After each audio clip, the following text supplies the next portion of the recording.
So this is Ginger. She loved her balls. This is towards the end of her life with her special socks on to cover her sores on her back legs. She basically could not walk anymore in the end.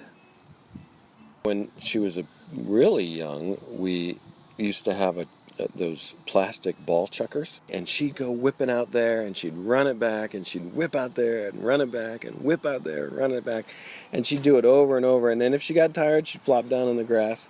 But even by the time she was 7, maybe, that slowed her up a lot. When you guys left for college, she helped me get through it. And it wasn't till I realized I could talk to them about a week in. I realized if I just talk out loud, nobody's going to hear me. So I would have great conversations with the dogs, and that was really nice, actually. Oh, I see she has black socks on. Look at how skinny she looks. Distended belly. She really got old quick. For quite a while, she just had a hard time getting up and down the stairs. So I could grab her hindquarters and sort of push her, lift her a little bit, and she'd climb up. She'd be able to climb the stairs okay that way. And then towards the end, she couldn't get up the stairs, and I'd carry her up. Sometimes she could come in the garage stairs. She could climb those, but she couldn't get up the stairs at night. And then towards the end, I carried her everywhere, in and out to eat. Even eating was a struggle for her to stand up and eat. Often she'd just flop down and she couldn't stand up. Yeah, I had to carry her in and out of the house at the end. And it was sad because she was still happy in the end. She'd still wag her tail. She was still excited to see you. She still wanted to be with you. She just couldn't walk anymore.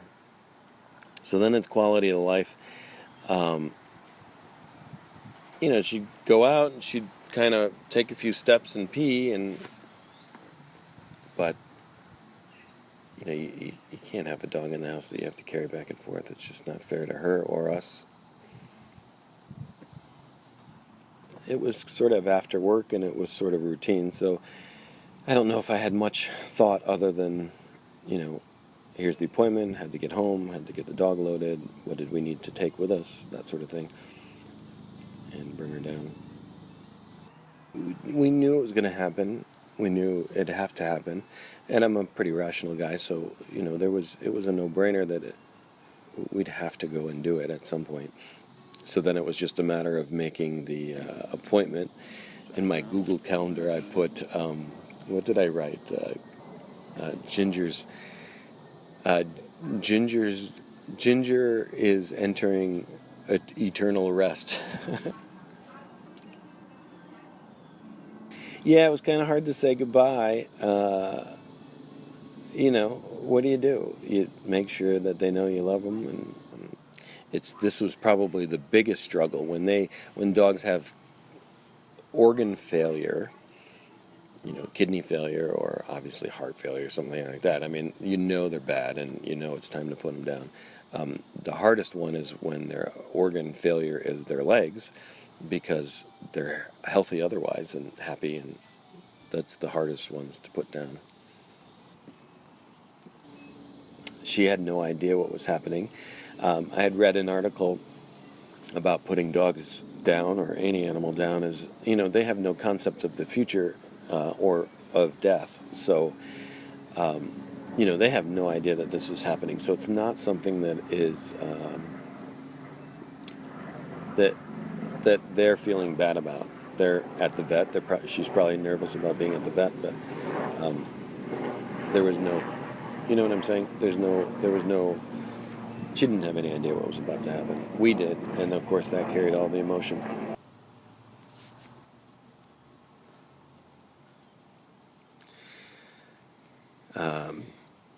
I do remember she peed, sort of just released herself, I guess, and So the vet was apologetic, although I'm sure she saw that happen many times, and she got a roll of paper towels and let us keep it.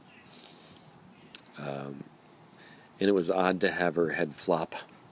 You know, you talk about dead weight when you carry something out. And I don't know if I necessarily saw that. She warned us that she'd be dead weight, but, you know, she's a dog anyway, and I carried her in and out for many weeks, so I don't think she was necessarily heavier, but it was odd to have her flopping around, you know.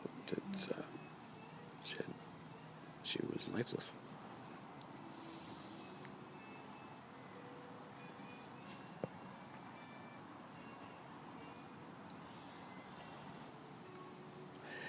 So the sweater was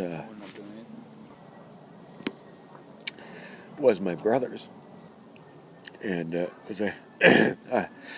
was a hand-me-down, and he so you know I got all his clothes anyway when I was a kid, and it went to college with me. I wore that damn sweater all the time. It was in much better shape back then. So that sweater was 40 years old, and it was just the most comfortable wool sweater. It had gotten really thin, you know, by the time Ginger got it.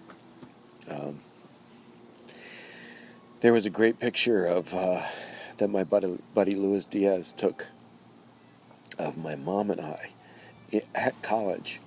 It was Parents' Weekend or something. I was wearing that sweater, had my big afro, and Mom was so proud, you know.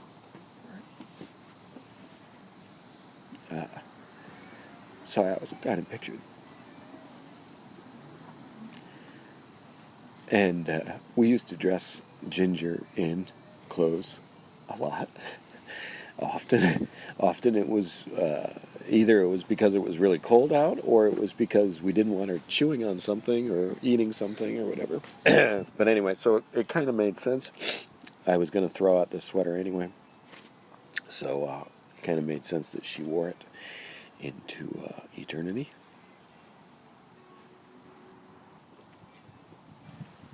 I don't know. You know, you kind of think of what can you, you know, how do you memorialize her, or what do you do for her? And then, of course, we covered her with tennis balls. She loved her tennis balls. We had a whole bunch left over. In fact, we put so many in, I think we took some back out. There were too many. Yeah.